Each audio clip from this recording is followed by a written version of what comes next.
Krishna is the lover of Radha. He displays many amorous pastimes in the groves of Vrindavan. He is the lover of the cowherd maidens of Raj, the holder of the great hill named Govardhan, the blessed son of the beloved son of Jasoda, and the delighter of the inhabitants of Raj. He wanders in the forest along the banks of the river Jamuna. Looks like it'll be a rainy day today, huh?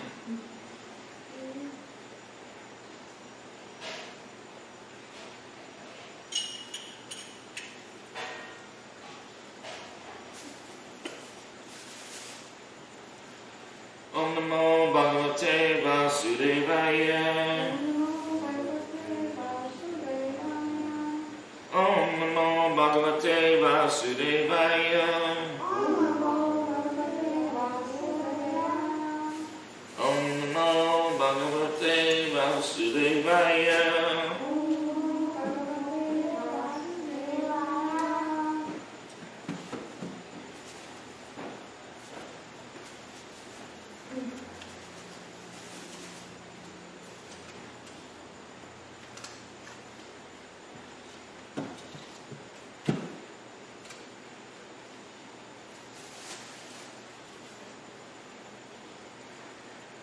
Okay, I'll just read the Sanskrit.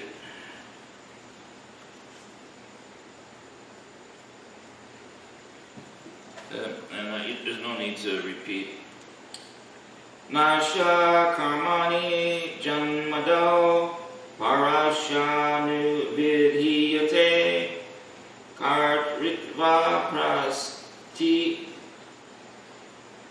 pratis datam Maya Yaropitam Hitat.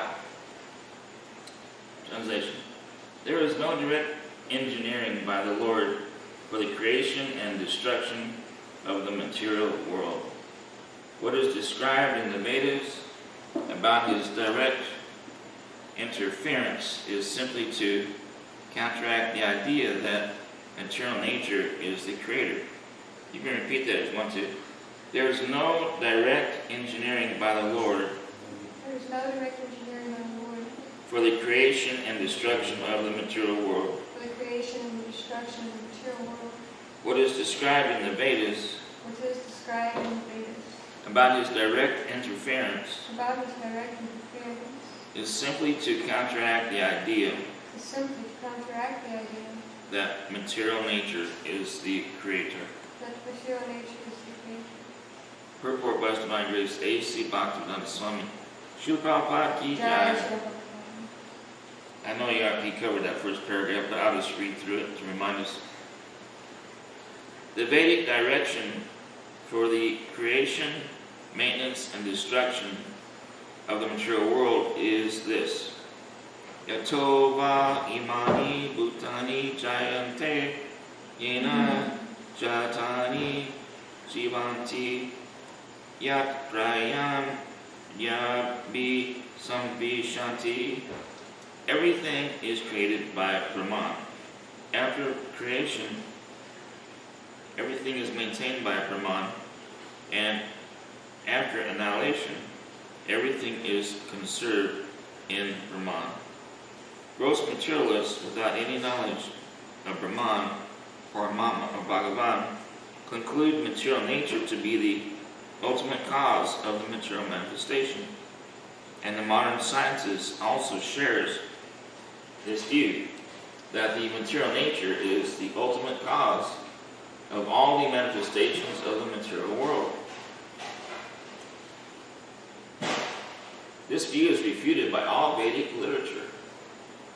The Vedanta philosophy mentions that Brahman is the fountainhead of all creation, maintenance, and destruction. And Srimad Bhagavatam, a natural commentation on the Vedanta philosophy, says, Janma yashayato yaya itarastas anvaya itarastas tash chatush adhigya swarat, etc. So that's the end of that first paragraph of the purport. Inert matter is undoubtedly energy with potential to interact, but it has no initiative of its own. Srimad Bhagavatam therefore comments on the apomorphism Jamadhyasya by saying Abhigyan and Svarat. The Supreme Brahman is not inert matter, but he is supreme consciousness and is independent. Therefore, inert matter cannot be the ultimate cause of the creation, maintenance, and destruction of the material world. Superficially, material nature appears to be the cause of creation, maintenance, and destruction, but material nature is set into motion for creation by the Supreme Conscious Being, the personality of Godhead. He is the background of all creation, maintenance, and destruction, and this is confirmed in the Bhagavad Gita 9:10. Maya dakshena prakriti suyate sacharacharam etunanena kunteya jagat parivartate. The material nature is one of the energies of the Lord, and she can work under the direction of the Lord. Adakshena. When the Lord throws his transcendental glance over the material nature, then only can the material nature act, as a father contacts the mother, who is then able to conceive a child. Although it appears to the layman that the mother gives birth to the child, the experienced man knows that the father gives birth to the child. Since it's such a long purport, I might just stop a couple times during it. I just want to make this one point. When my son was born, he's the only one that I had, one son.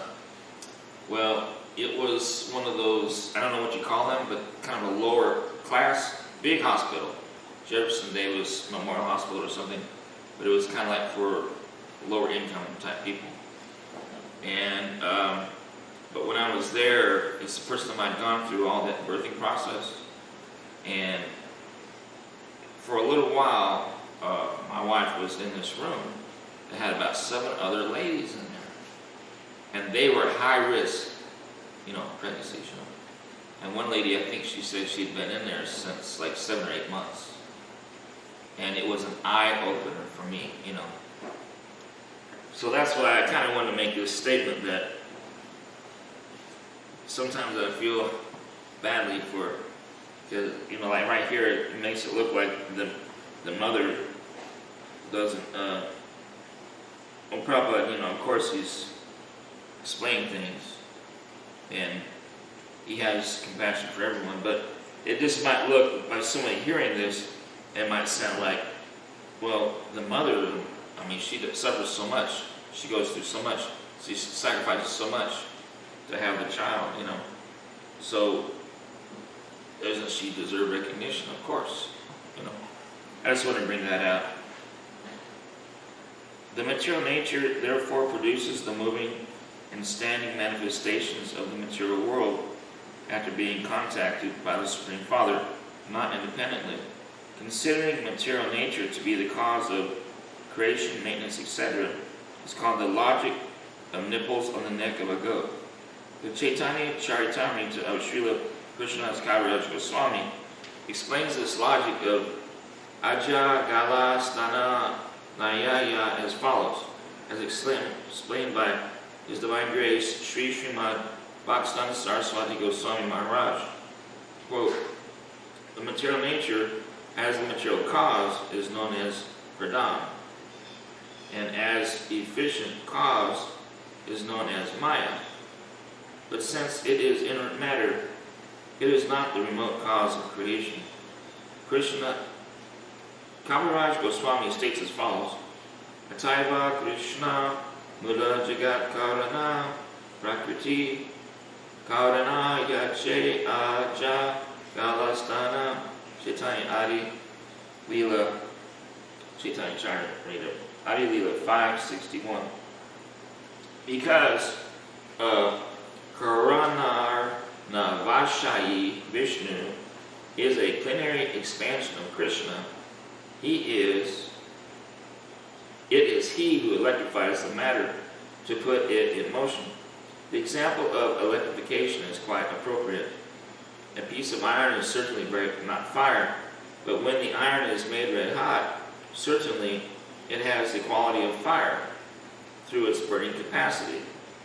Matter is compared to the piece of iron, and it is electrified or made red hot by the glance or manipulation of the supreme consciousness of Vishnu.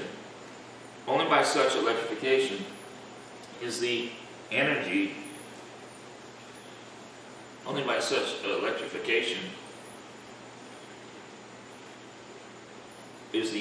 of matter displayed in various actions and reactions. Therefore, the inert matter is neither efficient nor the material cause of the cosmic manifestation. Sri Kapila has said, Yato mukad vishvu lingad vimad vapi sva sambhavat apyatma vena vimatad yatagni. Thank you, little Prabhuji. Thank you. Apyatma vena vimatad yatagni pritad umakat. Bhagavatam 3:28-40. The original fire, its flame, its sparks, and its smoke are all one. For fire is still fire, yet is different from the flame. Flame is different from sparks, and sparks are different from the smoke. In every one of them, namely in the flames, in the sparks, and in the smoke, the integrity of fire is present, yet all of them are differently situated for different positions. The cosmic manifestation is compared to the smoke because when smoke passes over the sky, so many forms appear, resembling many known and unknown manifestations. The sparks are compared to living entities, and the flames are compared to material nature, for Dham. One must know that each and every one of them is effective simply by being empowered by the quality of the original fire. Therefore, all of them, namely the material nature, the cosmic manifestation, and the living entities, are but different energies of the Lord, fire. Therefore, those who accept the material nature as the cosmic manifestation's original cause, Prakriti, the cause of creation, according to Sankhya philosophy, are not correct in their conclusion. The material nature has no separate existence without the Lord. Therefore, setting aside the Supreme Lord as the cause of all causes is the logic of Aja Gala Stana Nayaya, or trying to milk the nipples of the neck of a goat. The nipples on the neck of a goat may seem like sources of milk, but to try to get milk from such nipples would be foolish.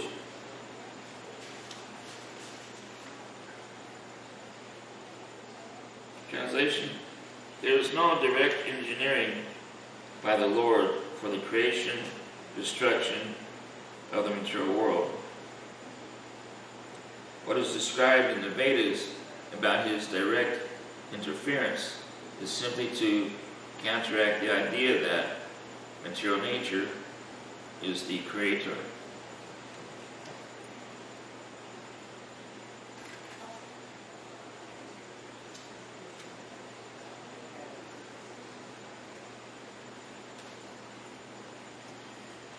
In the first verse of the Srimad Bhagavatam, it is said, Om Namo Bhagavate Vasudevaya.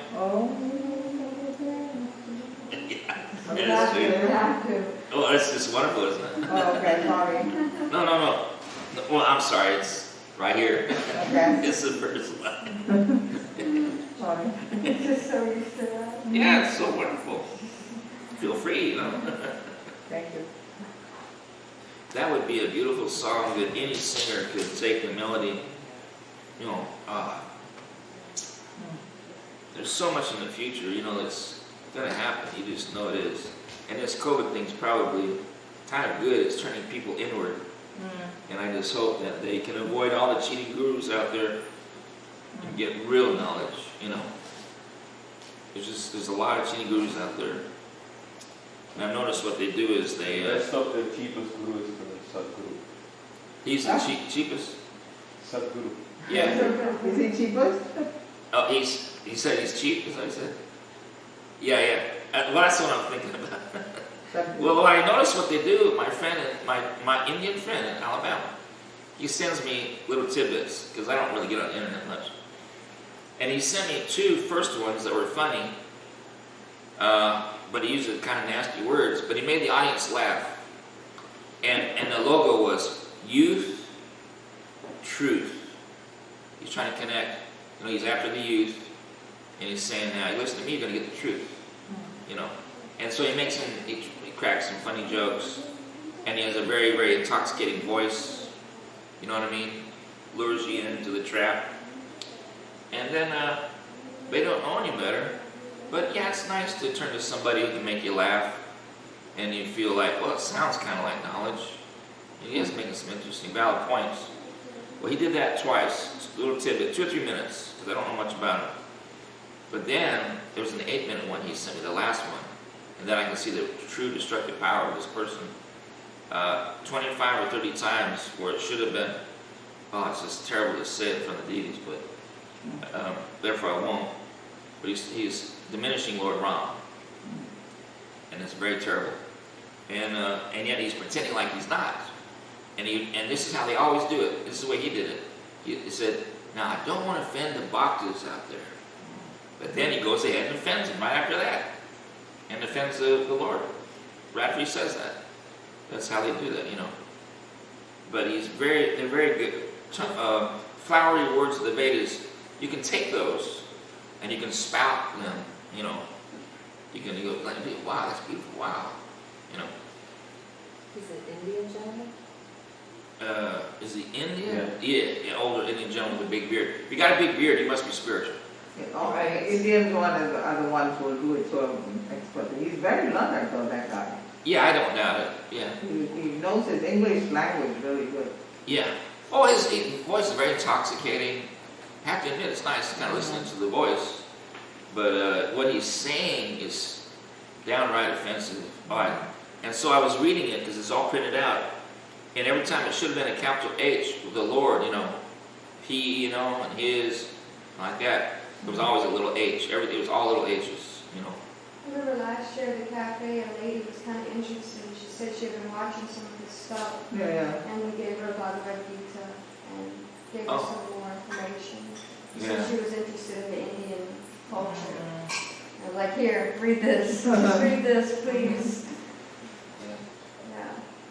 Yeah, that's wonderful. He did that. Yeah. He's doing something They were really. Gita and told about Srila Prabhupada. He's doing something really, really nice in India, that he plants a lot of trees everywhere. So people kind of like glorify him, you know. Yeah. But not only that, in the same conversation, he mentioned you're talking about being a glorious civilization, and yet we have people here in India that their skeletal structure is very small, diminished. It's not fully developed. So first we must feed everybody. You know, he's saying everything everybody likes, Yeah. but he's being offensive to the Lord. So His time will come, don't worry. yeah. It's funny you said. I don't want to distract people talk about it. No, yeah. Because I don't know much about him. So I just wondered how bad he really is, you know.